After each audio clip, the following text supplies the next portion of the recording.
So, hi, I'm back again. Sorry about that. My body's still fighting whatever disease it is that I got on the plane. Um, so yes, the ride back was cool. I rode most of the way. Um, did we take a break there for food? I don't remember. No, we just took a break for like a bathroom break and a photo break or something, because the beautiful part was that we were driving back at sunset, and there were some really gorgeous images there. It was also not where we were, but like in the area of that we saw from the road in the valley or something. There was like a thunderstorm coming or rain coming or something, and we had the view of both that and the sunset. So it was really gorgeous, like all kinds of pink in the air, you know. So I really enjoyed that. At a certain point, when it's starting to get dark and cold, I took a break, a restroom break, where I put on my raincoat, and I asked Sarosh to ride from there on, because I was not really comfortable riding in the dark on a big road and like in traffic of Kathmandu. The night before, it went okay, but still, like we had still a big way to go, and I was afraid it's gonna rain soon. So if it rains combined with the dark, that was too much for me. I felt insecure. So from that point on, Sarosh rode the bike, and we arrived in Kathmandu. I took some videos, I took some photos, I enjoyed the last moments on the moped. We rode straight to Kathmandu, to Tamil, to the place where the bike was rented, and we actually arrived there very, very punctual, exactly at 7 o'clock, which was the deadline for her bike to be dropped off again, like maybe a few minutes early, maybe 3-4 minutes early or something. The road on itself was problemless, you know, it was completely fine. And yeah, not much more to say. I had to be there to see all the views, so it was really gorgeous. I enjoyed that. And then after we dropped the bike, we went to the coffee place again. To discuss what was gonna happen after. The boys were already there in the street of the coffee place where we met the day before, and they expected us to go straight to dinner, but I had planned that we would go first to Manisha's place, so I could change my clothes and have myself washed up, you know, after a river swim, and drop my stuff, because I wasn't really planning on going out with a backpack for the day, you know. And that was not really communicated beforehand, so I was there in Tamil. Boys wanted to go by then. They really didn't feel like going out after waiting for me for maybe 3/4 of an hour, but somehow they got convinced, so they were gonna join us for a while. And I promised them I wouldn't take long. I took a quick shower. It was a cold one, so it's always quick then. Changed my clothes, and then we went back to Tamil. Manish and Denise joined us. We walked there. I think we walked there. Yeah, did we? Yeah, we walked there. And we were meeting at this place called, I don't remember, Talassi or something like that, which was more like a local thing with Dalbat, of course, because that was one of the things that I had to promise them. Not expensive, and Dalbat had to be there. Otherwise, they weren't joining us for dinner, the boys. So this is the place we chose, and all 6 of us had Dalbat. 3 of us vegetarian, 3 other ones with meat.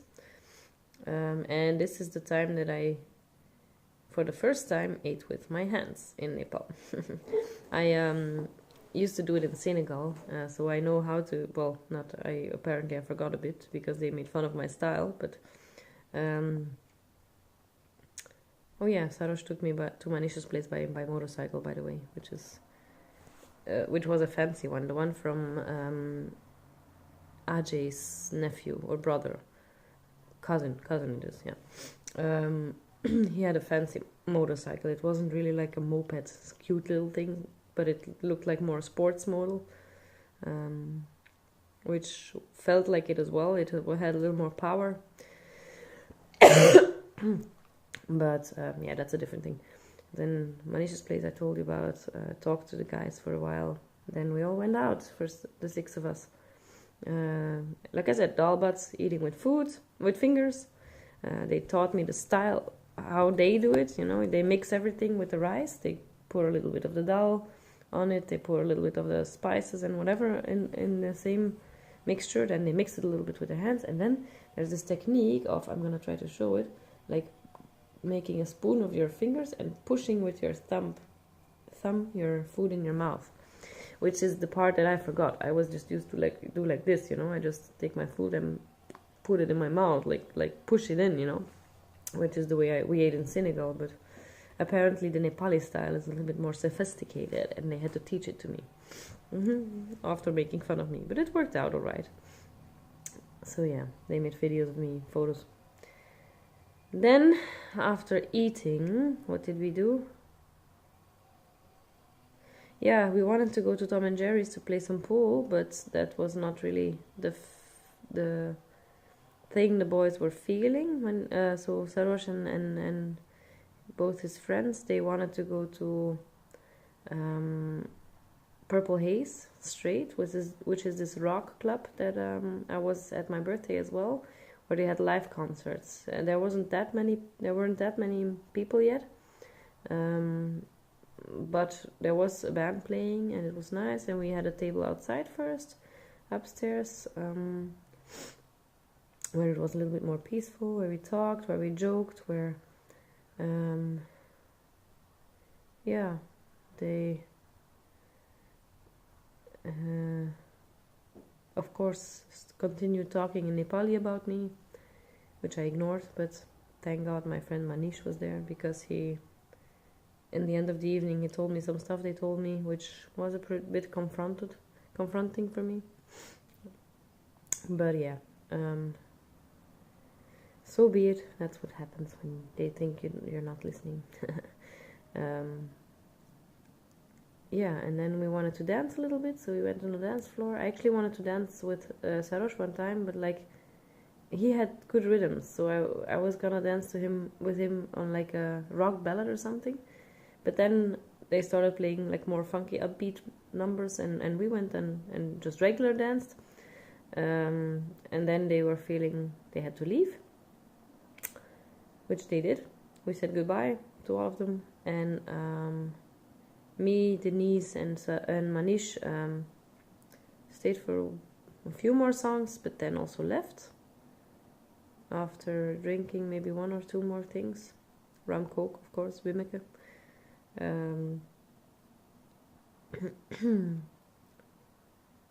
And what else? Was there something? Oh yeah, one of the songs they played was the song that Sarosh was singing the entire time on the bike. So I sent him this video, of course, because it was the first song they played after he left, so he had bad timing on that one. But yeah, after the drinks and the talks, we sat upstairs again. There's this very narrow passage upstairs, where there's a little table, maybe like 20 centimeters wide, or maybe 25, I don't know. And then behind you there's the glass, and then you have the outside part, like the terrace where we were sitting before. So we were sitting, the 3 of us were sitting there, and then getting a little bit tipsy already, I guess, after 2 rum cokes and 1 beer, I guess.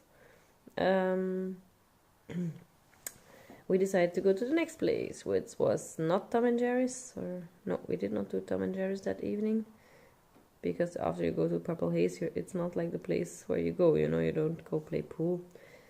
Oh no, we actually wanted to go karaoke before, which is where we did not end up going.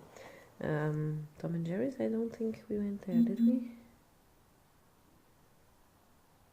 I'm confused, maybe we did. No, that was the night before. It must have been the night before. We did not do 2 nights. It was the night before, yeah. So we did not go to Tom and Jerry's, but we went to the next club. What was the name again? It was nice. Senate was the name. And it was actually nicer than the one we went to on my birthday. It looked a little bit more fancy. The music was a little bit more variation, had a little bit more variation. Although it was a little bit more contemporary. And me and Denise, well, we're 90s chicks, so we like the 90s. And not just the nillies and the... In the meantime, what do we even call this decennium? The tennies? No idea. Yeah, so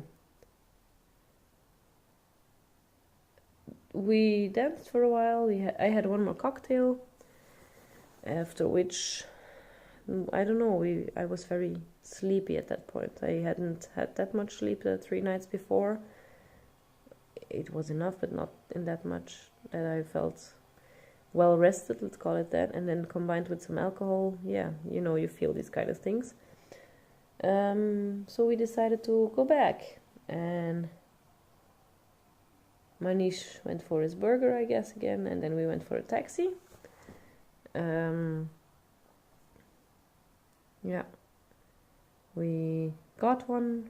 All of us were like kind of completely KO. Yeah, we arrived at Manish's place where we talked for a long time. I think it must have been, we went back at maybe 1 or something, and we talked until after 3. So they went on the roof to smoke a little bit. I was cold, so I didn't want to go on the roof. And they went deep into conversation there for half an hour. I was on my phone talking to someone, to a friend in Belgium. Deep conversations, that's what happens in the middle of the night. And yeah, then afterwards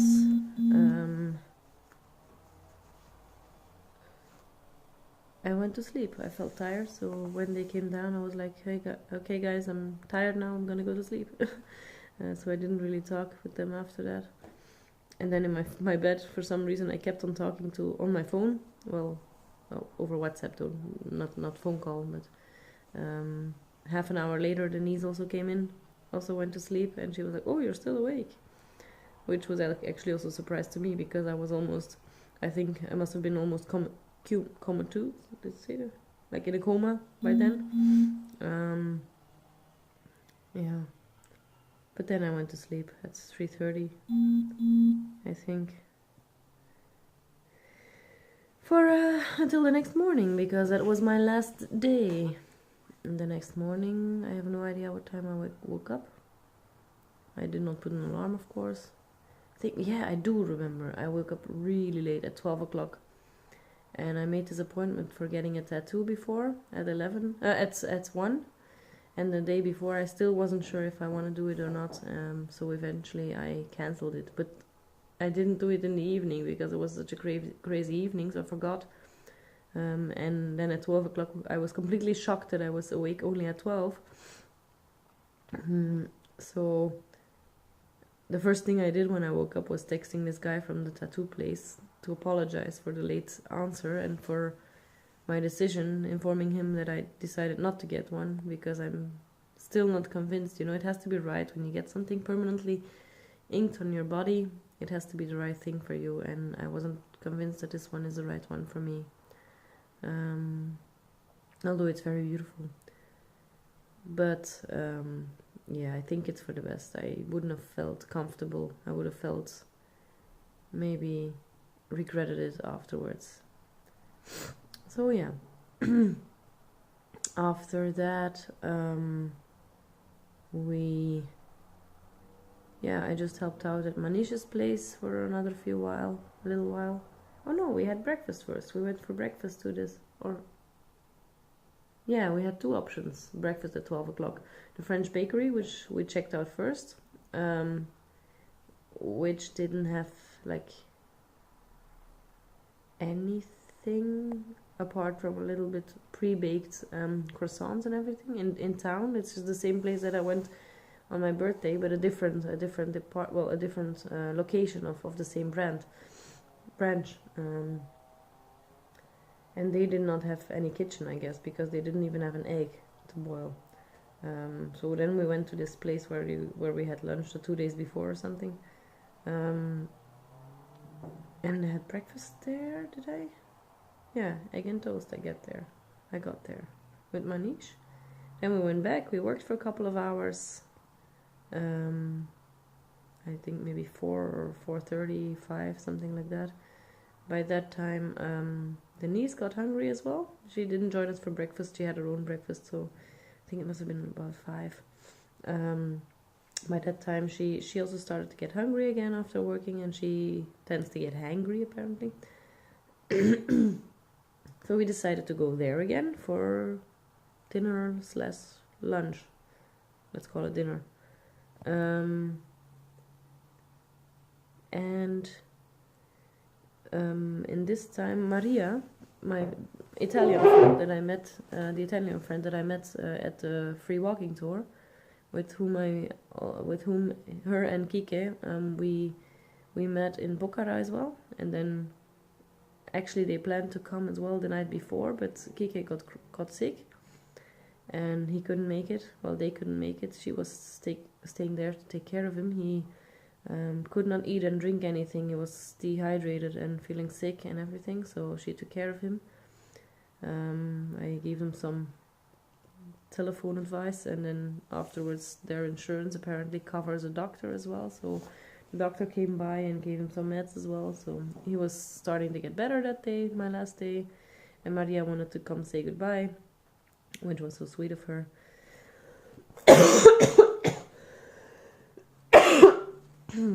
Sorry.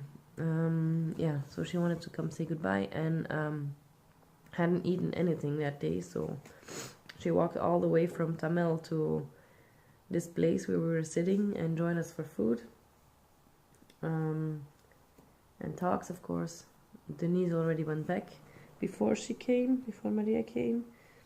I had the impression she was a bit in a weird mood that day, so I tried not to push her in some ways. Like I said, I cannot really figure her out, and that's throwing me off a bit. And then Maria was there. We talked for a little while, and then not that long actually. She went back right after eating, and we went back to Manish's place. By that time, it was starting to get dark already, and I think Manish was starting to be a little bit stressed since, 2 hours from then or something, I needed to get a cab for the airport. But I was totally chill, because what am I gonna do in 2 hours? The only thing that I had to do by then was finish up packing my bag, which I already pre-packed, in Bhaktapur, and take a shower, and that was it, and go to the airport and leave. That's the only things I had to do. So the shower was done in 10 minutes, of course, since the water was cold, and the packing, maybe 20 minutes, I don't know. And after that I felt, we talked and we waited. When we came back after eating, actually Denise said she wasn't going to be there because she was meeting a friend, but she fell asleep on the couch, so she was still there. After she woke up, she came to say goodbye and she left. And then it was just me and Manish, and we watched a little bit of Orange is the New Black.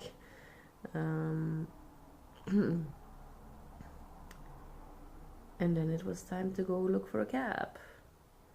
So we went in the street with all my bags.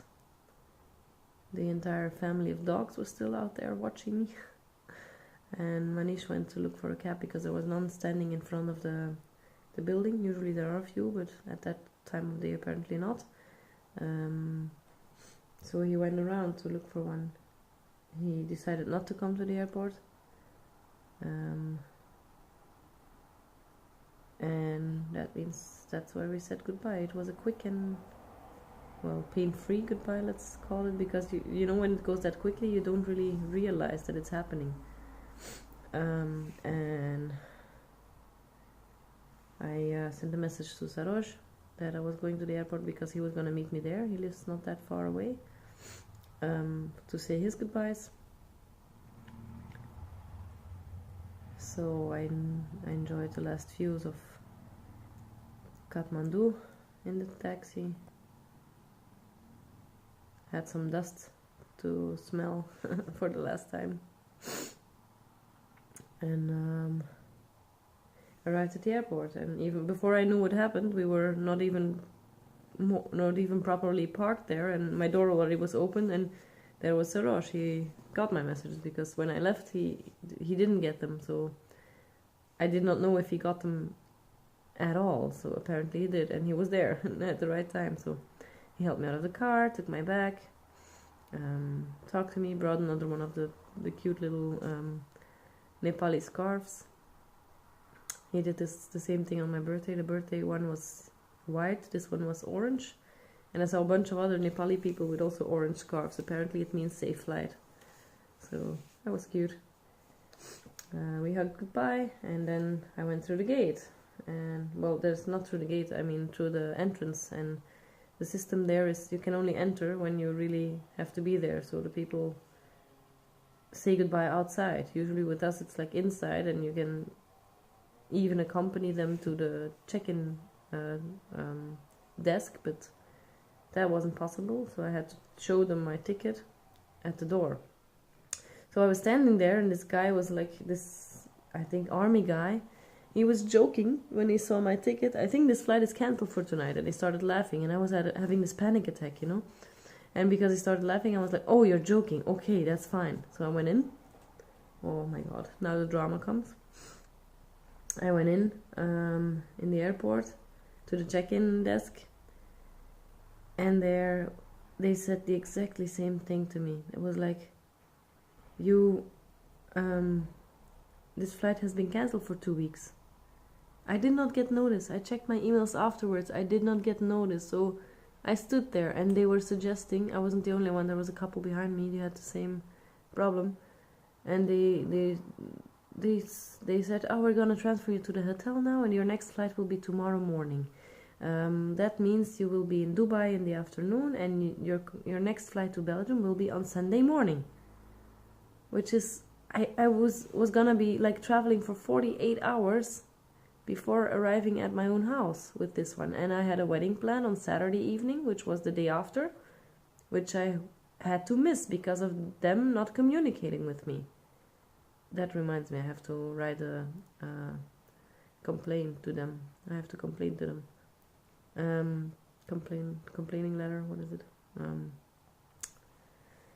Anyway, I stood there in tears. I stand all alone on the airport, preparing myself after saying goodbye to all the people that I care about in Nepal, preparing myself for a wedding, for the stress that's gonna come with the night, and like having a hectic night of changing flights and airports and no sleep or whatever, you know, whatever you get. Oh, I could have cried. I actually did a little bit. And I asked for my other options. I said, this is not working for me. I have to go to this wedding. I'm scheduled to be there. My good friend is getting married. So what else can you offer me? He's like, this is the only option we have for you, ma'am. If you want, you can cancel this flight on own costs and book another one. Qatar also has a flight to Brussels or to, I don't know. Oh, someone there. A moment.